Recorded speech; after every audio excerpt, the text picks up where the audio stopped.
Hey guys, welcome back to Madison Bell. And today we're going to talk about dogs' needs, wants, and desires. So stay tuned and find out more, and maybe this can help you with your dog training and your dog at home.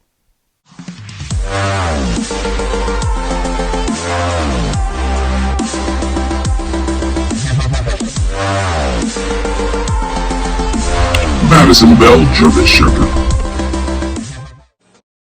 Hey guys, welcome back. This is Madison Bell. So what we're talking about today is dog training. And we're talking about the desires, the needs, and the wants of your dogs. A lot of people assume that dogs want to please them. And this is not true. It's farther from the truth. Dogs have their own wants, they have their own desires, and they have their own needs. And the sooner that people start to understand that, it's going to be easier for them to communicate with their dogs and get what they're trying to do with their dogs through. So, this is what we're going to talk about right now, and it's going to be desires. So, desires is basically something that you desire to have. You might desire to want to live in a big house. You may desire to want to be a millionaire. And these are desires. They're dreams and passions of things you want to get. And when we get into that, then it starts to build into passion. Passion of wanting to have something. And you work hard for it. So, once we start to understand the desires of our dogs, it's easier for us to understand what are their wants. And typically, wants are you may want to go to the store, you may want to buy a car, you may want to get a certain job. Those are wants, and everybody has wants. And those wants turn into needs. And needs are things that you need to have to survive. You need to have a shelter, you need to have clothing, you need to have food. And these are things that we have to have. They're not something that we desire or something that we want. They're things that are a must have. And understanding that with dogs is the trick. A lot of people like to assume that their dog wants to please them only.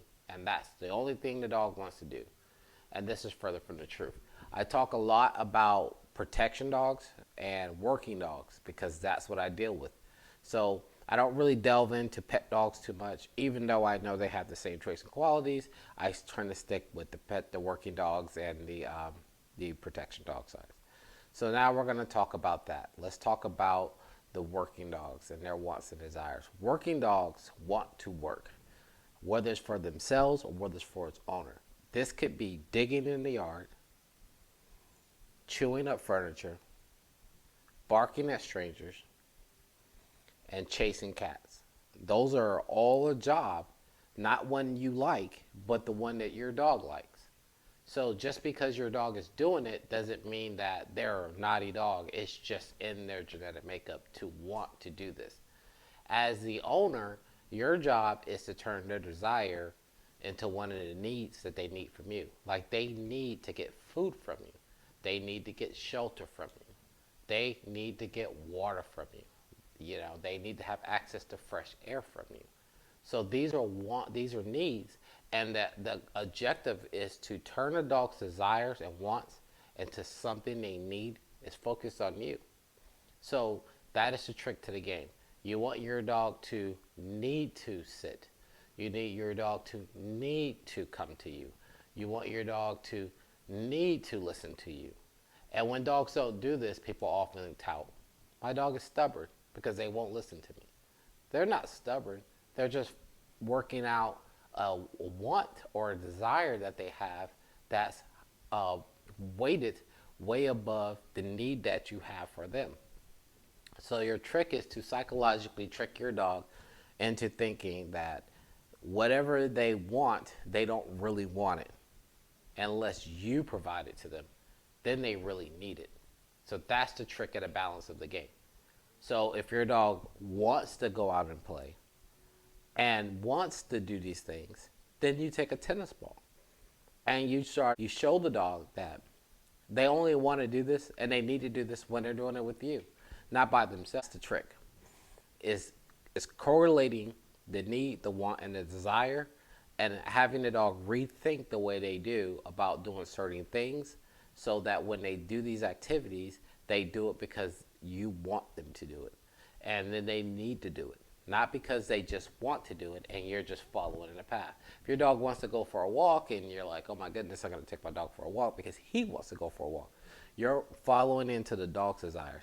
I'm not saying dogs don't need to go for a walk. Of course they need to go for a walk. You need to take them on a walk, but you need to do it on your time. And that's how you start to transfer the power of the need, the want, and the desire into your action. Understanding that action is extremely important. Now that sounds complicated, and I understand that, but it's really not. The dog doesn't want to be in a crate 24 hours a day, neither would I.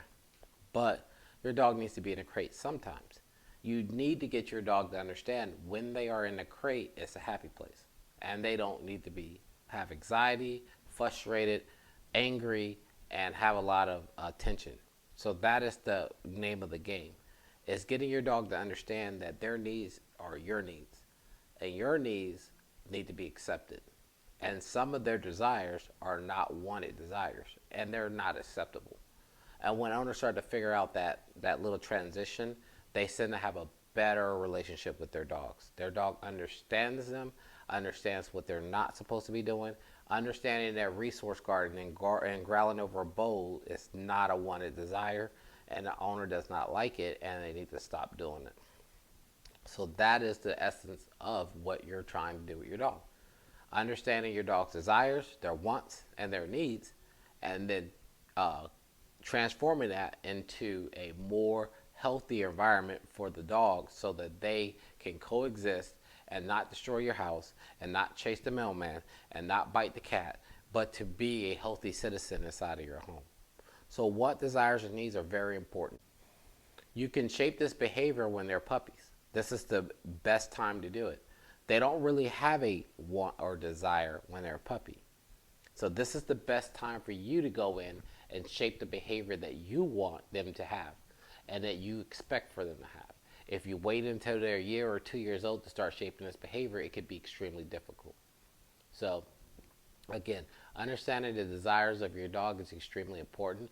This is for a healthy living environment for you and your dog, and doing this in the right manner and proficient time is very important than waiting until a longer time.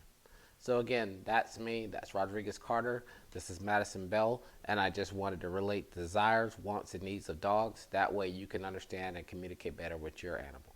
You guys have a good one, and thank you guys for watching Madison Bell.